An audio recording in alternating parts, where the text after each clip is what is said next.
Alors bonjour les amis, dans une nouvelle vidéo dans notre chaîne YouTube. Si vous aimez la vidéo, n'oubliez pas à nous abonner pour que vous bénéficiez de plus de vidéos éducatives. La vidéo d'aujourd'hui a à propos d'un thème très important qui est la leucémie aiguë. Avec la leucémie aiguë, l'os fait référence aux globules blancs et émis signifie dans le sang. Donc, dans la leucémie aiguë, il y a une prolifération incontrôlée de globules blancs partiellement développés, également appelés cellules blastiques, qui s'accumulent dans le sang sur une courte période de temps. Bien que la leucémie désigne les globules blancs cancéreux, elle peut également être utilisée pour désigner le cancer de l'une des cellules sanguines, y compris les globules rouges et les plaquettes. La leucémie aiguë peut être largement classée en leucémie myéloïde aiguë ou LMA et la leucémie aiguë lymphoblastique ou LAL. La LMA est plus fréquente chez les personnes âgées alors que la LAL est plus fréquente chez les enfants.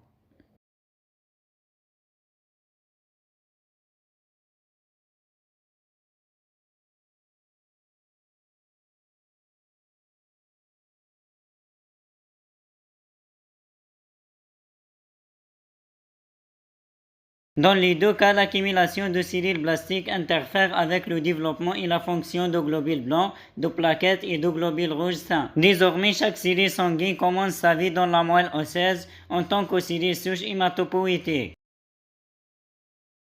Les cellules souches hématopoïétiques sont multipotentes, ce qui signifie qu'elles peuvent donner naissance à la fois à des myéloblastes, précurseurs des cellules sanguines myéloïdes, et à des lymphoblastes, précurseurs des cellules sanguines lymphoïdes.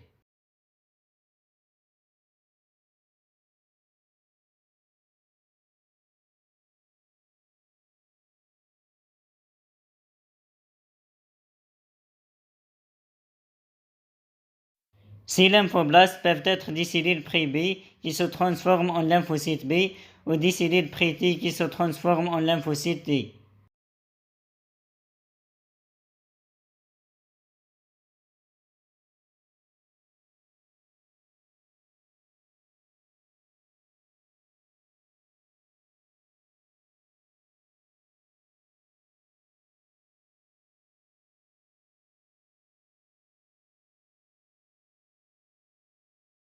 Si une cellule souche hématopoïétique se développe en une cellule myéloïde, elle mûrira en un érythrocyte ou un globule rouge, un thrombocyte ou une plaquette, ou un leucocyte ou un globule blanc, comme un monocyte ou un granulocyte.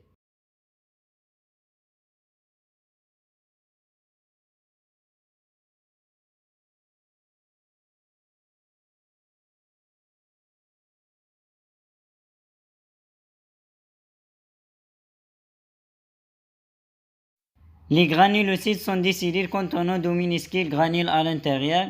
Ils comprennent des neutrophiles, des basophiles et des éosinophiles.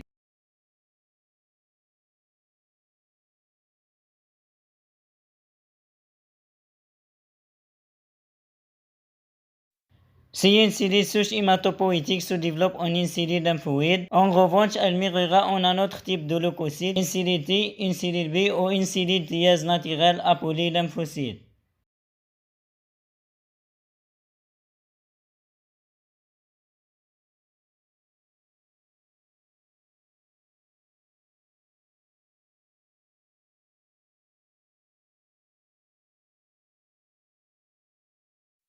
Une fois les différentes cellules sanguines formées, elles quittent la moelle osseuse et voyagent dans le sang, ou s'installent dans les tissus et les organes comme les ganglions lymphatiques et la rate. La leucémie aiguë est causée par une mutation des cellules sanguines précurseurs de la moelle osseuse.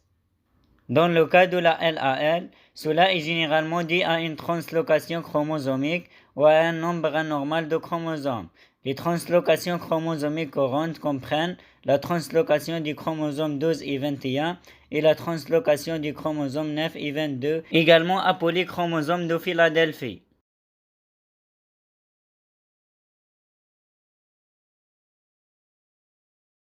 Celle-ci entraîne la production de protéines intracellulaires anormales qui affectent la fonction et la division cellulaire de la cellule. La LAL peut en outre être classée en LAL acellule où il y a prolifération de précurseurs de cellules T, et LAL acellule B, où il y a prolifération de précurseurs de cellules B. La LAM est causée par une grande variété d'anomalies telles que les translocations chromosomiques qui sont utilisées pour sous-classer la LAM en quelques types différents. La LAM peut également être classée en fonction de la morphologie des myéloblastes en LAM sans maturation, LAM avec maturation minimale, LAM avec maturation, leucémie aiguë promyélocytaire, la leucémie myélomonocytaire aiguë, la leucémie monocytaire aiguë, la leucémie érythroïde aiguë et la leucémie mégakaryoblасtique aiguë.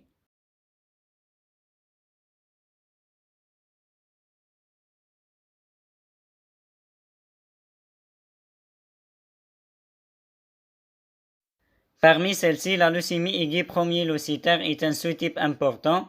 Elle se caractérise par une translocation du chromosome 15 et 17 qui perturbe le gène alpha des récepteurs de l'acide rétinoïque nécessaire à la division cellulaire normale. Maintenant, certaines conditions peuvent également conduire à la LAM, comme le syndrome myélodysplasique qui se caractérise par une maturation défectueuse des cellules myéloïdes et une accumulation de blastes dans la moelle osseuse. Habituellement, l'accumulation est initialement inférieure à 20% d'explosion, mais cela suffit pour provoquer une diminution de la fonction des globules rouges, des granulocytes et des plaquettes. Au fur et à mesure que la maladie progresse, le pourcentage de blastes peut dépasser 20%, entraînant une LAM sur fond de myélodysplasie. Une autre affection souvent associée à la fois à la LAM et à la LAL est le syndrome de Down, qui est causé par un 20e chromosome supplémentaire, de sorte qu'il existe une trisomie 21. Enfin, il existe également certains facteurs de risque de leucémie aiguë, comme l'exposition aux radiations et la chimiothérapie alkylante, qui peuvent avoir été utilisés comme traitement d'un autre type de cancer.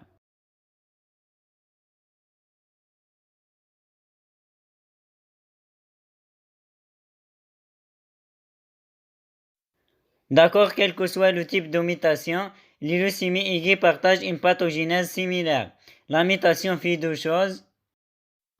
Premièrement, cela fait perdre à ces précurseurs de cellules sanguines leur capacité à se différencier en cellules sanguines matures. Cela signifie qu'ils sont bloqués au stade explosif du développement et que les cellules blastiques ne fonctionnent pas efficacement. Deuxièmement, les cellules blastiques se divisent de manière incontrôlable et ce faisant occupent beaucoup d'espace et de nutriments dans la moelle osseuse. Cela signifie que les autres cellules sanguines normales qui se développent dans la moelle osseuse sont évincées et qu'il leur est difficile de survivre avec la concurrence supplémentaire pour les nutriments. Cela provoque des cytopénies ou une réduction du nombre de cellules sanguines saines, comme l'anémie qui est une réduction des globules rouges sains, une thrombocytopénie qui est une réduction des plaquettes saines, et une leucopénie ou une réduction des leucocytes sains.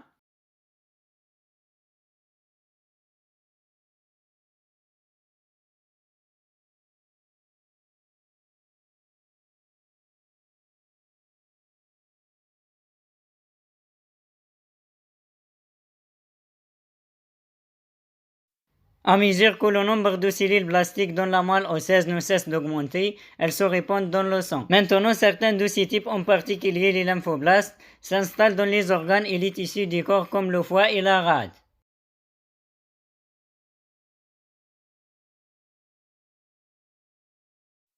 Parfois, les cellules prêtées migrent vers le thymus ou les ganglions lymphatiques, comme le font les cellules T normales, et s'y installent, provoquant l'élargissement de ces structures. De plus, dans la leucémie promyélocytaire aiguë, les promyélocytes activent le processus de coagulation, ce qui, combiné aux plaquettes déjà diminuées, entraîne une coagulation intravasculaire disséminée. Les symptômes de la LAM et de la LAL comprennent la fatigue à cause de l'anémie, des saignements plus faciles à cause de la thrombocytopénie et des infections plus fréquentes à cause de la leucopénie.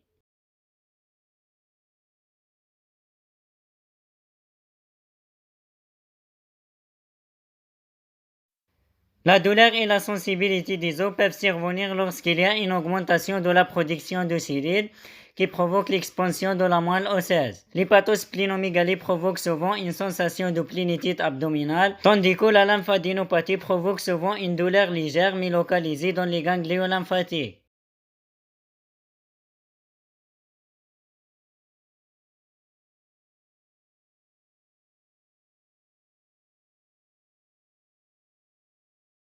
Cependant, l'hépatosplénomégalie et la lymphadénopathie sont toutes les deux plus importantes dans la leucémie aiguë lymphoïde que dans la leucémie aiguë myéloïde. De plus, la variété monocytaire de LAM provoque un gonflement des gencives en raison de l'infiltration monocytaire. L'élargissement du thymus dans la LAL à lymphocytes T peut se présenter sous la forme d'une masse ou d'une croissance dans le médiastin. Le diagnostic de LAM et de LAL commence généralement par un frottis sanguin périphérique qui montre de nombreuses cellules blastiques, des myéloblastes en cas de LAM et des lymphoblastes en cas de LAL. Ceci est généralement suivi d'une biopsie de la moelle osseuse qui montre également une augmentation des cellules blastiques.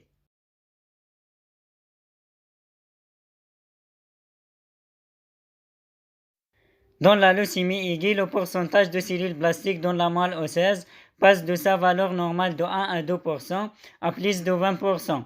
Une étape importante du diagnostic consiste à différencier la LAM de la LAL. Cela peut être fait en identifiant les cellules blastiques comme des myéloblastes ou des lymphoblastes dans un frottis spécialement coloré. Les myéloblastes sont généralement de grandes cellules avec des noyaux contenant de la chromatine fine et des nucléoles proéminents. Une caractéristique classique des myéloblastes dans la LAM, en particulier la leucémie promyélocitaire aiguë, est la présence de bâtonnets de Werr dans le cytoplasme, qui sont des agrégats cristallisés de l'enzyme myéloperoxydase.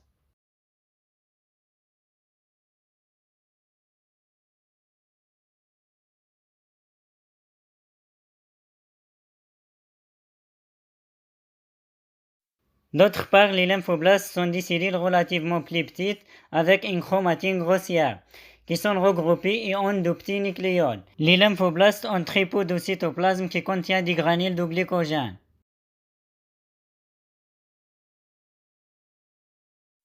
De plus, un immunophénotypage est effectué pour détecter certains marqueurs, par exemple TDT, qui est une ADN polymérase présente uniquement dans le noyau des lymphoblastes, est un marqueur pour les lymphoblastes, et CD10 est un marqueur de surface pour les cellules privées. Le traitement de la leucémie aiguë vise principalement à réduire le nombre de cellules blastiques pour permettre aux autres cellules sanguines de se développer normalement. Le traitement de la LAM et de la LAL est basé sur le type et le stade du cancer, mais implique généralement une chimiothérapie, une thérapie biologique, des greffes de cellules souches ou des greffes de moelle osseuse.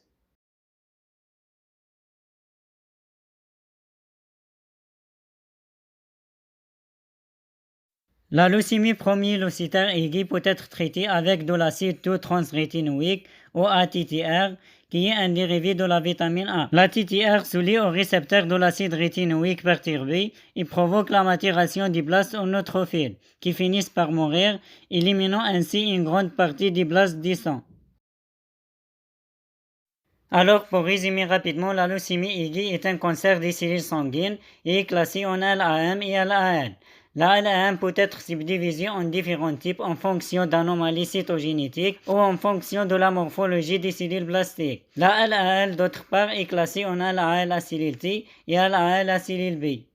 La LAM et la LAL entraînent toutes les deux une accumulation de cellules blastiques dans la moelle osseuse qui interfère avec le développement et le fonctionnement des globules blancs, des plaquettes et des globules rouges sains. Les principaux symptômes comprennent de la fatigue, des saignements faciles, de la fièvre, des douleurs osseuses, une hépatosplinomégalie, un gonflement des gencives dans le type promyélocitaire et une masse médiastinale dans la LAL à cellule T. Et c'est tout pour la vidéo d'aujourd'hui. Au revoir dans les nouvelles vidéos.